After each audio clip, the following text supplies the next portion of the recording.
Salam sejahtera bagi kita semua. Perkenalkan, nama saya Grace Yolanda Sibarani. Saya adalah salah satu mahasiswi jurusan S1 Manajemen di Universitas Cyber Asia.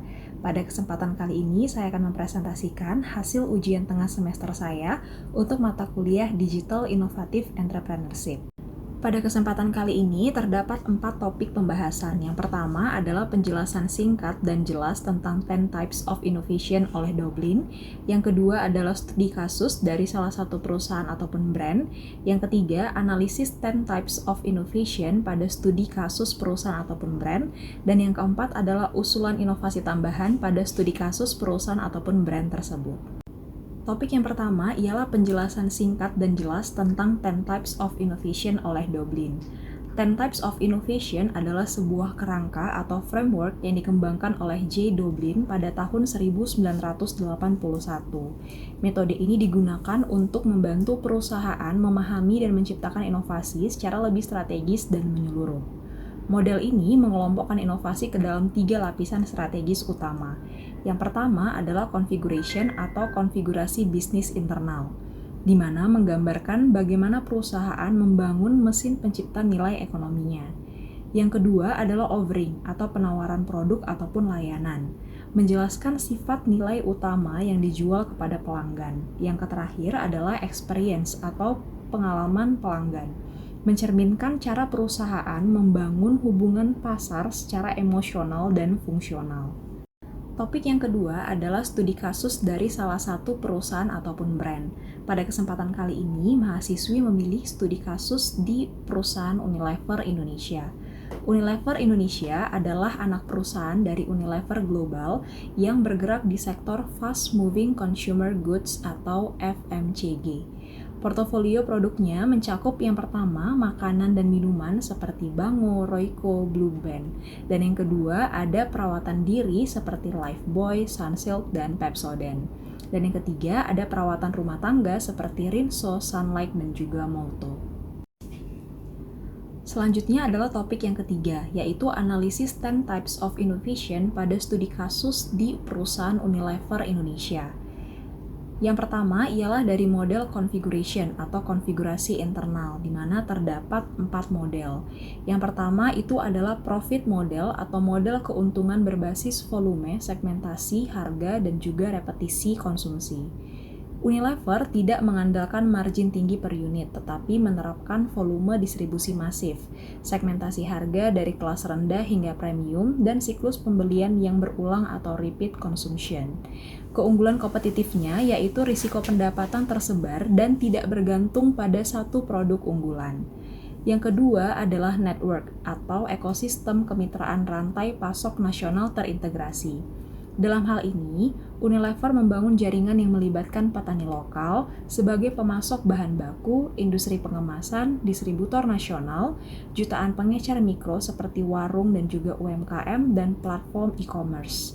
Keunggulan kompetitifnya yaitu efisiensi distribusi, kestabilan pasokan, dan penetrasi pasar hingga daerah terpencil.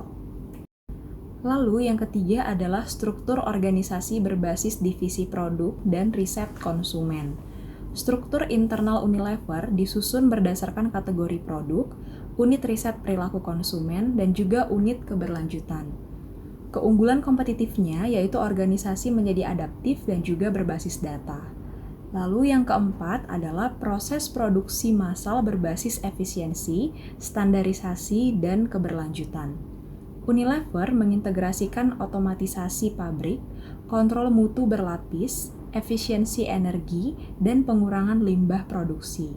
Keunggulan kompetitifnya yaitu biaya produksi menjadi rendah, kualitas konsisten, dan reputasi keberlanjutan.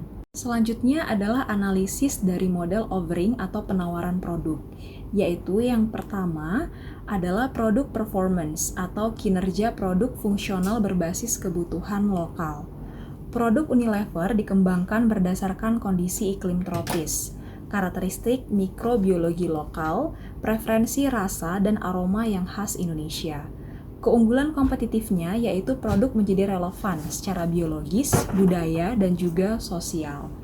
Lalu yang kedua adalah product system atau ekosistem produk dalam rutinitas harian konsumen. Unilever membangun keterkaitan antar kategori, yaitu mulai dari memasak, makan, mencuci piring, mencuci pakaian, mandi, hingga menggosok gigi. Keunggulan kompetitifnya yaitu perusahaan menjadi menguasai lebih dari satu titik kebutuhan konsumen dalam satu hari. Selanjutnya adalah analisis 10 types of innovation dari sisi model experience atau pengalaman pelanggan. Yang pertama yaitu adalah service atau edukasi kesehatan dan lingkungan sebagai layanan sosial. Unilever memberikan layanan non-komersial berupa edukasi cuci tangan, kampanye gizi seimbang, dan juga program kebersihan lingkungan. Keunggulan kompetitifnya yaitu peningkatan kepercayaan publik dalam jangka panjang. Lalu yang kedua adalah channel atau sistem distribusi hibrida tradisional dan juga digital. Saluran distribusi Unilever mencakup warung tradisional, minimarket, supermarket, marketplace digital, dan quick commerce. Keunggulan kompetitifnya yaitu dominasi kanal fisik dan digital secara simultan. Selanjutnya ialah brand atau merek sebagai simbol keamanan, keluarga, dan kepercayaan. Merek Unilever tidak dibangun sebagai simbol eksklusif, melainkan sebagai simbol perlindungan keluarga, kebersihan, kasih sayang, dan keandalan sehari-hari. Keunggulan kompetitifnya yaitu loyalitas lintas generasi yang sulit disaingi oleh kompetitor baru. Selanjutnya, analisis terakhir dalam model experience ini ialah customer engagement, yaitu hubungan emosional berbasis nilai sosial. Unilever melibatkan konsumen melalui iklan berbasis nilai keluarga, isu lingkungan, peran ibu dan anak, serta kesehatan masyarakat. Keunggulan kompetitifnya yaitu keterikatan emosional jangka panjang dan bukan hanya pemberian diskon harga. Topik yang keempat adalah usulan inovasi tambahan pada studi kasus perusahaan ataupun brand yang dalam hal ini adalah perusahaan Unilever Indonesia. Usulan inovasi ini terbagi menjadi 3. Yang pertama adalah usulan inovasi pada profit model atau digital household subscription. Model ini mengusulkan agar Unilever tidak hanya menjual produk secara satuan, tetapi dalam bentuk langganan kebutuhan rumah tangga bulanan berbasis aplikasi ataupun platform digital. Mekanismenya yaitu Unilever membangun aplikasi subscription resmi, kemudian konsumen memilih paket dan sistem pembayaran otomatis bulanan, lalu dilakukan distribusi melalui jaringan logistik internal dan mitra e-commerce, dan data konsumsi dikumpulkan untuk analisis permintaan berikutnya. Konsumen dapat memilih paket berdasarkan jumlah anggota keluarga, kategori kebutuhan seperti kebersihan, makanan, perawatan diri, dan lainnya, dan tingkat konsumsi. Contoh paketnya yang pertama seperti paket keluarga kecil yang terdiri dari sabun, sampo, pasta gigi, dan juga bumbu dapur. Ada juga paket keluarga besar seperti ditambah dengan adanya deterjen, kemudian cairan pencuci piring, dan juga pewangi pakaian. Yang kedua adalah usulan inovasi pada bagian proses atau smart factory berbasis artificial intelligence atau AI. Model ini mengusulkan agar seluruh proses produksi dan manajemen stok Unilever berbasis kecerdasan buatan atau AI dan juga big data. Hal ini bertujuan untuk memprediksi permintaan secara real time, mengatur volume produksi otomatis dan menekan pemborosan bahan baku dan juga energi. Mekanismenya yaitu data penjualan dari seluruh Indonesia diproses secara real time. AI kemudian memprediksi lonjakan atau penurunan permintaan tiap wilayah.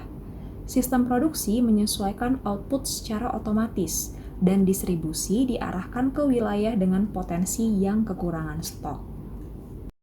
Usulan yang ketiga sekaligus yang terakhir adalah pada bagian customer engagement atau aplikasi edukasi keluarga yang terintegrasi.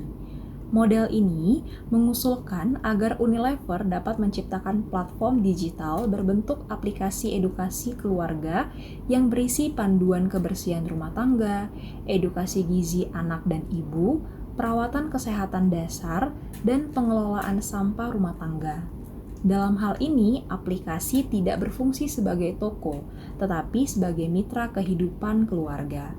Mekanismenya yaitu pengguna membuat akun keluarga, kemudian sistem menampilkan konten sesuai dengan profil anak dan juga orang tua.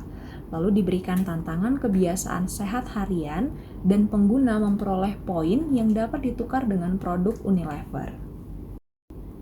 Demikianlah hasil presentasi saya sebagai bentuk pemenuhan ujian tengah semester untuk mata kuliah Digital Innovative Entrepreneurship. Semoga bermanfaat dan salam sejahtera untuk kita semua.